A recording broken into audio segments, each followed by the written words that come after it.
Hello പ്രിയ കൂട്ടുകാരെ, Calicut university 4ാം semester VAC സാഹിത്യവും മാനവികതയും എന്ന പുസ്തകത്തിൽ നമുക്ക് പഠിക്കാനുള്ള ഒരു പാഠഭാഗമാണ് ഇന്ത്യൻ ഭരണഘടനയുടെ ആമുഖം.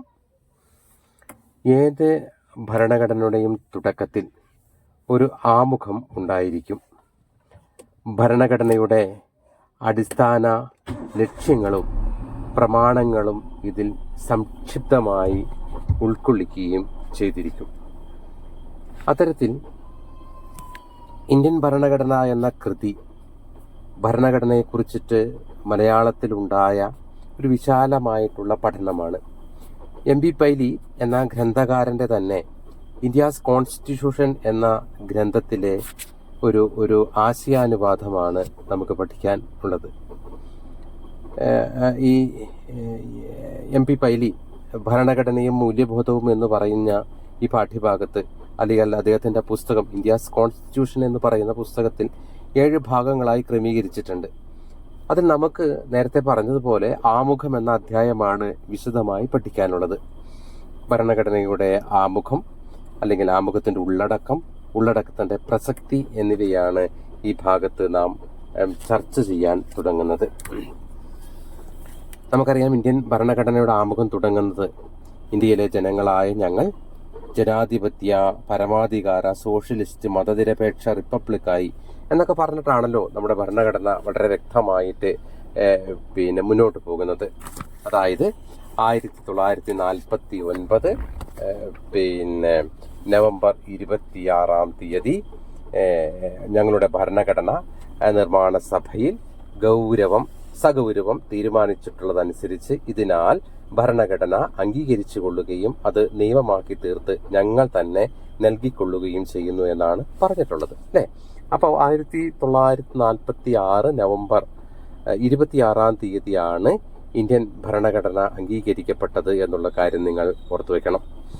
ആമുഖത്തിൽ പ്രകടിപ്പിച്ചിട്ടുള്ള ആശയങ്ങൾ ഭരണഘടനാ നിർമ്മാണ സഭയുടെ ആദ്യ സമ്മേളനത്തിൽ ജവഹർലാൽ നെഹ്റു അവതരിപ്പിക്കുകയും പിന്നീട് ഏകകണ്ഠമായിട്ട് അത് അംഗീകരിക്കുകയുമാണ് ചെയ്തിട്ടുള്ളത് എന്ന് നമുക്ക് വ്യക്തമായിട്ട് അറിയാം. നമുക്കറിയാം, ഈ ഇന്ത്യ ഒരു പരമാധികാര റിപ്പബ്ലിക്കായി സംഘടിപ്പിക്കുന്നതിനുള്ള ഇന്ത്യയിലെ ജനങ്ങളുടെ ഉറച്ച തീരുമാനത്തെ ഭരണഘടനയുടെ ആമുഖം വിളംബരം ചെയ്യുന്നുണ്ട്. നമുക്കറിയാം, 1947 ഇന്ത്യ സ്വാതന്ത്ര്യ നിയമം പാസ്സാക്കപ്പെട്ടതോടുകൂടി ഇന്ത്യ ബ്രിട്ടീഷ് സാമ്രാജ്യത്തിന്റെ ഒരു ആശ്രിത രാജ്യമല്ലാതായി തീർന്നിരുന്നു. 1947 ഓഗസ്റ്റ് 15 മുതൽ 1950 വരെ 50 ജനുവരി 26 വരെയുള്ള കാലത്ത് ഇന്ത്യയുടെ രാഷ്ട്രീയ പദവി ബ്രിട്ടീഷ് കോമൺവെൽത്തിൽപ്പെട്ട ഒരു ഡൊമിനിയൻ രാജ്യത്തിൻ്റെതായിരുന്നു എന്നൊക്കെ നാം പറഞ്ഞ് കേട്ടിട്ടുണ്ട്. നമുക്ക് ആ ഭാഗങ്ങളൊന്നുമല്ല പരിശോധിക്കേണ്ടത്. ഈ ഇന്ത്യൻ ഭരണഘടനയുടെ ആമുഖം അല്ലെങ്കിൽ ഈ ഭരണഘടനയുടെ തുടക്കത്തെക്കുറിച്ച് നമ്മൾ പറയുകയുണ്ടായി. ആമുഖത്തിൽ 3 ഭാഗങ്ങളുണ്ട് എന്നാണ് ലേഖകൻ നിരീക്ഷിക്കുന്നത്. അതിലൊന്ന് ഭരണഘടനയുടെ ഉറവിടത്തെ പറ്റിയുള്ള പ്രഖ്യാപനം, 2 അതിൻ്റെ ലക്ഷ്യപ്രഖ്യാപനം, 3 അത് അംഗീകരിക്കപ്പെട്ട തീയതി എന്നിങ്ങനെയാണ്. ഇന്ത്യയിൽ ഭരണഘടനാ നിർമ്മാണ സഭ രൂപീകരിച്ചത് നമുക്കറിയാം ജനഹിതം വിലയിരുത്തിയ ശേഷമായിരുന്നില്ല. കാരണം പ്രായപൂർത്തി വോട്ടവകാശത്തിന്റെ അടിസ്ഥാനത്തിൽ തെരഞ്ഞെടുക്കപ്പെട്ട ഒരു സഭയാകണം ഭരണഘടന നിർമ്മിക്കേണ്ടതെന്ന വാദം അന്നത്തെ സാഹചര്യത്തിൽ അപ്രായോഗികമായിരുന്നു. കാരണം പ്രായപൂർത്തി വോട്ടവകാശം അന്ന് ഇന്ത്യയിൽ നടപ്പിലായിരുന്നല്ല എന്നത് തന്നെ. ഇത്തരത്തിൽ നമ്മൾ നേരത്തെ പറഞ്ഞു, ഈ ആദ്യത്തെ സമ്മേളനത്തിൽ ഇത് അംഗീകരിക്കപ്പെട്ടു എന്നൊക്കെ പറഞ്ഞു. നോക്കുക, ഇന്ത്യൻ റിപ്പബ്ലിക്കിന്റെ ലക്ഷ്യമായിട്ട് ഭരണഘടന 4 മൂല്യങ്ങളാണ് മുന്നോട്ട് വയ്ക്കുന്നത്. അതിലൊന്ന് നീതി, 2 സ്വാതന്ത്ര്യം, 3 സമത്വം, മറ്റൊന്ന് സാഹോദര്യമാണ്. നീതി എന്ന് ലക്ഷ്യം വെക്കുന്നത് സമൂഹ നന്മയ്ക്ക് അല്ലെങ്കിൽ വ്യക്തി താല്പര്യങ്ങൾ എന്ന് പറയുന്നത് സമൂഹ നന്മയ്ക്ക് ഉതകുന്ന വിധം ക്രമപ്പെടുത്തുക എന്നതാണ് നീതി കൊണ്ട് ലക്ഷ്യം വച്ചത്. സ്വാതന്ത്ര്യം എന്നുള്ളത് വ്യക്തിവികാസത്തിന് വേണ്ടിയിട്ട് ഏതൊരു സാഹചര്യവും പിന്തുണയും നൽകിക്കൊണ്ട് രാജ്യം അയാളുടെ പ്രവർത്തനത്തിന് സ്വാതന്ത്ര്യം നൽകുന്നു. അതിരുകളില്ലാത്ത സ്വാതന്ത്ര്യമല്ല എന്നുകൂടി നാം മനസ്സിലാക്കണം. സാമൂഹ്യ താല്പര്യം പരിഗണിച്ചുകൊണ്ടുള്ളത് സ്വാതന്ത്ര്യമാണല്ലോ അത്തരത്തിൽ നടപ്പിലാക്കുക. നോക്കുക, മറ്റൊന്ന് നമ്മൾ പറഞ്ഞത് സമത്വമാണ്. രാജ്യത്ത് ജീവിക്കുന്ന എല്ലാ പൗരന്മാർക്കും അവസര സമത്വവും സ്ഥിതി സമത്വവും ഭരണഘടന വാഗ്ദാനം ചെയ്യുന്നുണ്ട്. മറ്റൊന്ന് എന്ന് പറയുന്നത് സാഹോദര്യമാണ്. ജാതിയുടെയോ കുലത്തിൻ്റെയോ പദവിയുടെയോ ഈ പറയുന്ന കാര്യങ്ങളിലൊന്നും ചിന്തിക്കാതെ ഒരൊറ്റ ചിന്തയോട് കൂടിയിട്ട് ഭാരതീയർ എന്ന് പറയുന്നത് മാതൃഭൂമിയുടെ മക്കൾ എന്ന് പറയുന്ന സാഹോദര്യത്തിലൂടെ നിർദ്ദേശിക്കപ്പെട്ടിട്ടുള്ളതാണ് എന്നുള്ള കാര്യം കൂടി നാം മനസ്സിലാക്കേണ്ടതുണ്ട്. മറ്റൊരു കാര്യമെന്നുള്ളത് ഇന്ത്യൻ ഭരണഘടന വിഭാവനം ചെയ്യുന്ന അടിസ്ഥാന ആശയങ്ങളുടെ സ്വാധീനം സമകാലിക ഇന്ത്യൻ മൂല്യബോധത്തെ രൂപപ്പെടുത്തിയ പ്രധാന ഘടകമാണ്. കാരണം ഇന്ത്യൻ ഭരണഘടനയുടെ ആമുഖം ഇങ്ങനെയാണല്ലോ തുടങ്ങുന്നത്. കാരണം ഒരു പരമാധികാര സോഷ്യലിസ്റ്റ് മതനിരപേക്ഷ ജനാധിപത്യ റിപ്പബ്ലിക് അല്ലേ. നമുക്കറിയാം, ഭൂപ്രകൃതിയിലും ഭാഷയിലും വേഷത്തിലും ഭക്ഷണത്തിലും കാലാവസ്ഥയിലും മതവിശ്വാസത്തിലും ആചാരാനുഷ്ഠാനത്തിലും ഏറെ വ്യത്യസ്തരായിട്ടുള്ള ജനത ഒരു രാജ്യം എന്ന് പറയുന്ന സങ്കല്പത്തിലേക്ക് മാറുമ്പോൾ അവർക്ക് ഇടയിലുണ്ടാവുന്ന വിദ്വേഷങ്ങളുണ്ട്, അസ്വാരസ്യങ്ങളുണ്ട്, വിടവുകളുണ്ട്.